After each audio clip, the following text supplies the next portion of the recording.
Hey there, it's Jason with AMI Detail. I'm going to go over wheel cleaning today.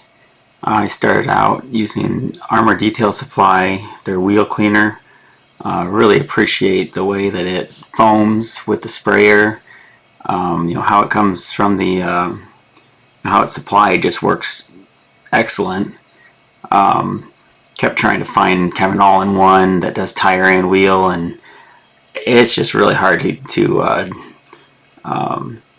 dispute how well this wheel cleaner works. Just does everything right, so I ended up using that. Then for the tire, trying out the Maniac Line, I mixed it 3-to-1. It seems to be doing a really good job of cleaning the rubber.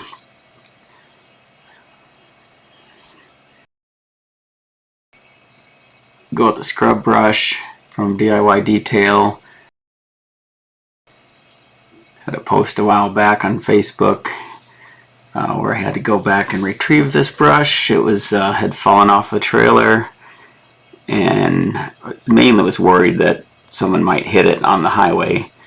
Kind of nice part about here in Iowa, there's not many people out on the road, so I was able to drive up, pull alongside, pick it up off the gravel, and it's still going strong today. Like I said, no brush left behind. Following that up with another DIY Detail brush. This is to the barrels. That was especially important. We had just picked up this car for my son. Last few years have been mainly on just driving on 2 or 3 miles of gravel every day, so that accumulation it was actually throwing the wheel balance out. So you get around 55 miles an hour and it would start kind of shaking, and I knew with the test drive, I knew right away that it was what the issue was. So figured the first step on getting this thing is do a good cleaning, get all that out. You can see how that the iron remover part of the wheel cleaner, you can see that really working and breaking down that brake dust, that purple color on the brush.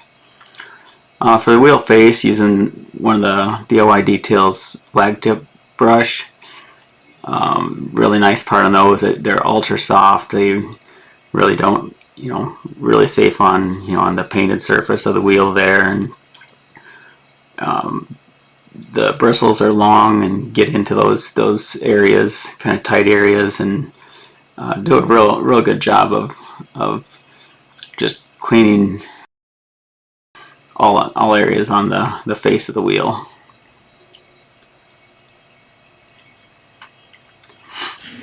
So I have dual Ryobi set up. So the nice part of that is I can always have the option of just using one. So in this case, I dropped it down to the 1 and swapped. A lot of times I use a 5.0 nozzle to get about 2.6 gallons per minute flow. Drop down to the 4.0 nozzle, and I checked the PSI. It's around 500 PSI, which was nice since you're up close with and using that.